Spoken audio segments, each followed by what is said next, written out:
For generations, the image is synonymous with comfort, care, and natural healing.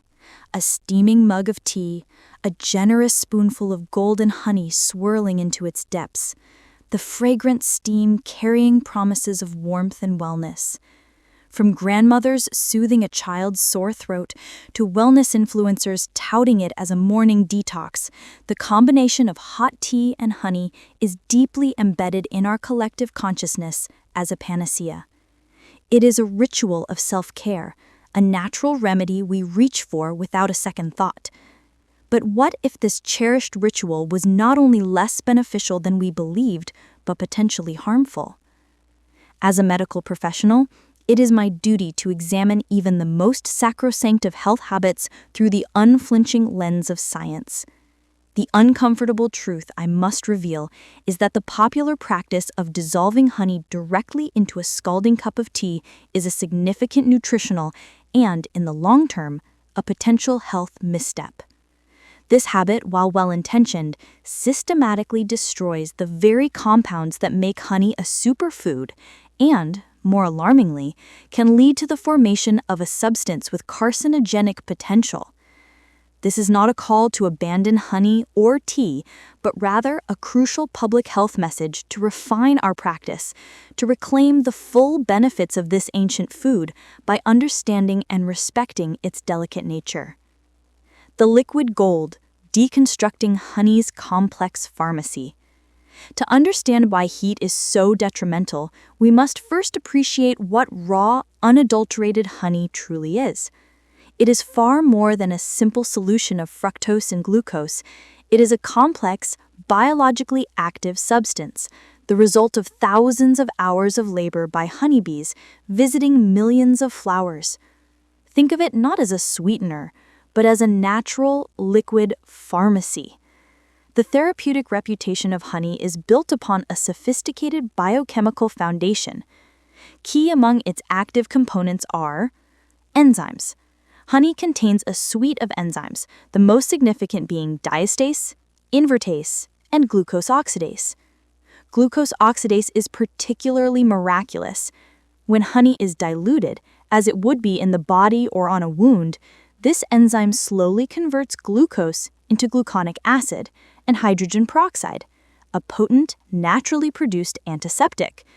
This is the primary mechanism behind honey's renowned antibacterial and wound-healing properties, famously utilized in medical-grade Manuka honey. Peptides and low molecular weight proteins. These are subtle biological molecules that can exert antimicrobial effects and may interact with our immune system, providing a gentle, supportive boost. Phenolic acids and flavonoids. This is honey's antioxidant arsenal. Compounds like pinosembrin, pinobanxin, and chrysin are powerful antioxidants that combat oxidative stress in our bodies, neutralizing free radicals that damage cells and contribute to aging and chronic diseases, including cancer and heart conditions. Volatile oils and aromatic compounds. These are the essence of the honey's floral source, responsible for its complex aroma and flavor profile. Many of these compounds also possess documented therapeutic properties. Probiotics and prebiotics. Certain honeys contain bacteria and oligosaccharides that support a healthy gut microbiome, which is intrinsically linked to overall immunity and well-being. This entire intricate ecosystem is held in a delicate, balanced state. It is a product of the hive, designed for stability at the ambient temperature of the honeycomb. It is not designed to survive a volcanic bath. The thermal betrayal. How heat annihilates honey's goodness. When you take a spoonful of this complex substance and plunge it into a cup of tea freshly poured from a boiling kettle, you are initiating a process of rapid destruction.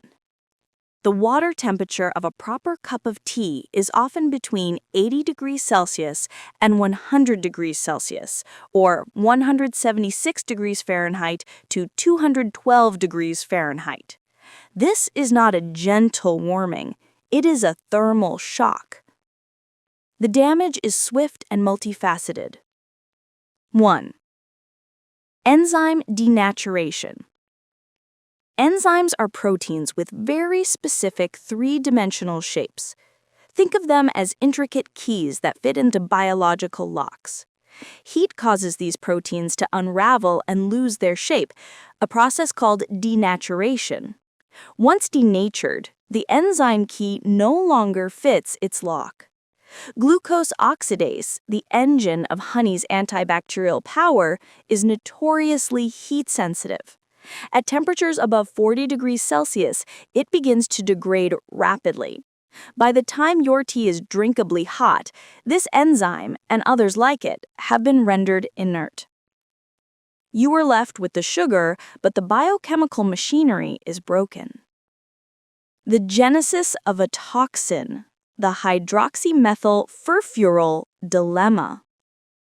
The destruction of beneficial compounds is a story of lost opportunity. However, the heating of honey introduces a more active and far more concerning chapter. The creation of hydroxymethyl furfuryl, or HMF. HMF is an organic compound that forms in sugar-rich foods when they are exposed to heat, particularly in an acidic medium. The process is a type of Maillard reaction and caramelization. Honey, being a concentrated source of fructose and glucose in a slightly acidic medium, a pH of around 3.9, is a perfect substrate for the formation of HMF. Here's the chemical transformation. The heat causes the simple sugars, fructose in particular, to dehydrate and rearrange their molecular structure, forming HMF. The hotter the temperature and the longer the exposure, the more HMF is generated. This is why the presence and concentration of HMF are used internationally as a marker of honey quality and freshness. A high HMF level in stored honey indicates that it has been subjected to excessive heat or has aged poorly. Why is HMF a cause of concern? The International Agency for Research on Cancer, or IARC, has classified HMF as possibly carcinogenic to humans, Group 2B. This classification is based on evidence that HMF, when metabolized by the liver, can be converted into a compound known as 5-sulfamethylsulfurfurol, or SMF, which has demonstrated genotoxic and carcinogenic effects in laboratory studies on animals. While the direct extrapolation to human health at low doses is complex and an area of ongoing research, the principle of precautionary action is a cornerstone of medicine.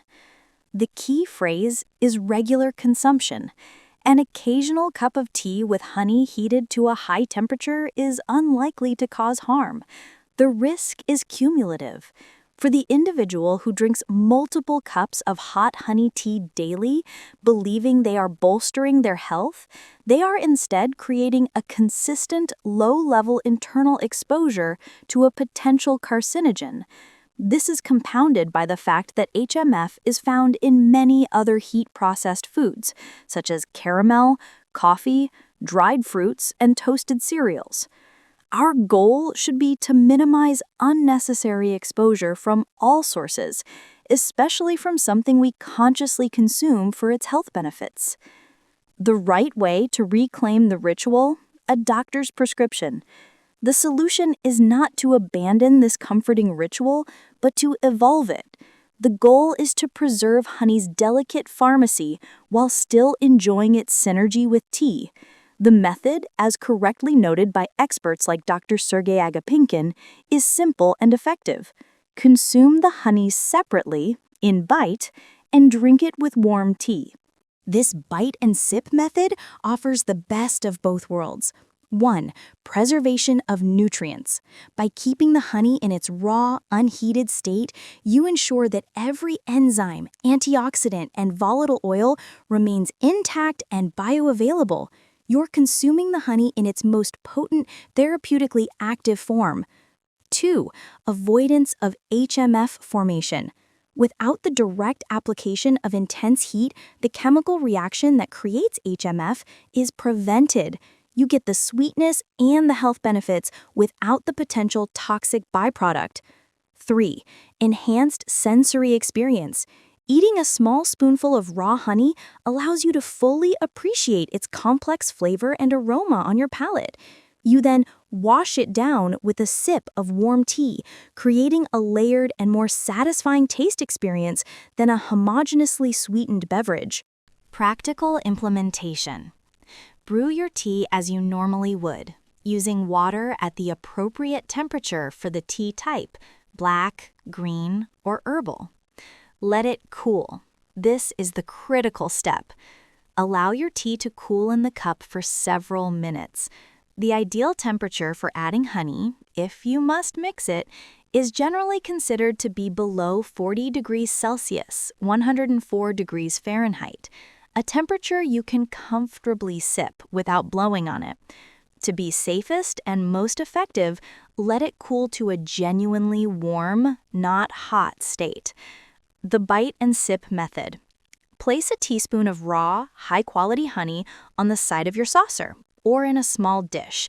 Take a small portion of the honey with your spoon and let it dissolve in your mouth. Then, take a sip of your warm tea. Alternatively, you can take a sip of tea, hold it in your mouth, and then add the honey, allowing them to mix in your mouth rather than in the cup. Choose your honey wisely. Opt for raw, unpasteurized honey from a trusted source. Commercial, mass-produced honeys are often filtered and pasteurized, heated to high temperatures, to improve shelf life and clarity, a process that has already degraded many of their beneficial compounds before they even reach your cupboard. A paradigm shift in a teaspoon. The revelation that a beloved health habit may be counterproductive is always disconcerting. It challenges our assumptions and forces us to change comfortable routines. Yet, this is the very essence of scientific progress and evidence-based wellness. We learn, we adapt, and we improve. The story of honey and hot tea is a powerful metaphor for a broader principle in nutrition. The form and preparation of our food are just as important as the food itself. It teaches us to respect the integrity of natural foods, to understand that their power often lies in their delicate, complex structures, which can be easily undone by brute force processing. So the next time you feel a cold coming on, or you simply crave a moment of tranquil comfort, do not betray the liquid gold by subjecting it to a destructive heat. Honor the work of the bees and the wisdom of nature. Let your tea cool, savor the honey in its pure state, and sip with the confidence that you are truly nourishing your body, protecting it from harm, and partaking in a ritual that is as genuinely beneficial as it is comforting. In this small, conscious act lies a profound commitment to true, informed, and effective self-care.